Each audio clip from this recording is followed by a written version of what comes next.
جبکہ عجم میں یعنی برصغیر پاک و ہند میں جناب حضرت بی بی سکینہ سلام اللہ علیہ اور جناب حضرت بی بی رقیہ سلام اللہ علیہ کو ایک ہی بی بی شمار کیا جاتا ہے کہ یہ وہی بی بی ہیں جن کو شام میں کمسنی میں شہادت نصیب ہوئی، جو حضرت مولا حسین علیہ السلام کی شہزادی ہیں اور جن کے ساتھ مصائب ہوئے، جو کہ مجالس میں بیان کیے جاتے ہیں۔ جناب بی بی سکینہ سلام اللہ علیہ اور جناب بی بی رقیہ سلام اللہ علیہ عجم برصغیر پاک و ہند کی تاریخ میں وہ ایک ہی بی بی ہیں۔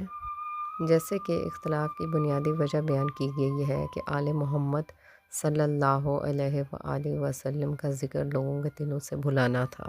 بعض اقوال کے مطابق جناب حضرت ام اسحاق سلام اللہ علیہ کو جناب حضرت بی بی رقیہ سلام اللہ علیہ اور جناب حضرت بی بی فاطمہ کبریٰ سلام اللہ علیہ کی والدہ کہا گیا ہے، جبکہ مستند اور مشہور قول کے مطابق جناب حضرت بی بی سکینہ سلام اللہ علیہ کی والدہ کا نام جناب حضرت بی بی رباب سلام اللہ علیہ ہے، اور یہ ہی جناب حضرت شہزادہ علی اصغر علیہ السلام کی والدہ بھی ہیں۔ جبکہ بعض قول کے مطابق جناب حضرت بی بی رقیہ سلام اللہ علیہ جناب حضرت بی بی شہر بانو سلام اللہ علیہ کی اولاد تھیں، لیکن یہ ممکن نہیں ہے کیونکہ حضرت امام سجاد علیہ السلام جناب حضرت بی بی شہر بانو سلام اللہ علیہ کی اولاد ہیں، اور جناب حضرت بی بی شہر بانو سلام اللہ علیہ اس دنیا سے جلد رحلت پا چکی تھیں۔ حضرت امام حسین علیہ السلام کی اولادوں کے بارے میں اختلاف ہے۔ اس بارے میں 3 اقوال ہیں۔ ایک یہ کہ 6 بیٹے اور 4 بیٹیاں تھیں، دوسرا قول یہ ہے کہ 6 بیٹے 2 بیٹیاں تھیں، اور تیسرا قول یہ ہے کہ 4 بیٹے اور 2 بیٹیاں تھیں۔ بعض تاریخی عرب گزارشات کے مطابق جناب حضرت بی بی سکینہ سلام اللہ علیہ عرب شاعروں کے اشعار کی اصلاح کرتی تھیں، اور حضرت امام حسین علیہ السلام کے لیے بعض مرثیے بھی آپ سلام اللہ علیہ نے پڑھے ہیں۔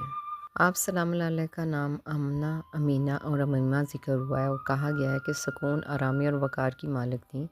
اس لیے والدہ گرامی نے انہیں سکینہ کا لقب دیا تھا۔ عرب کی تاریخی مصادر میں آپ سلام اللہ علیہ کی تاریخ ولادت معین نہیں ہے، لیکن انہیں اپنی بہن جناب فاطمہ سے چھوٹی ہونے کا کہا گیا ہے۔ عرب کی تاریخی کتابوں سے معلوم ہوتا ہے کہ جب حضرت امام حسین علیہ السلام نے کربلا کی جانب حرکت کی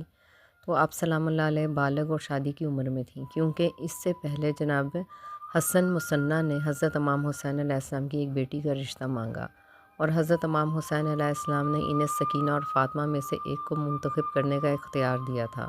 عرب میں آپ سلام اللہ علیہ کی شادی کے بارے میں بھی مورخین میں اختلاف پایا جاتا ہے۔ بعض کا کہنا ہے کہ حضرت امام حسین علیہ السلام نے آپ سلام اللہ علیہ کی شادی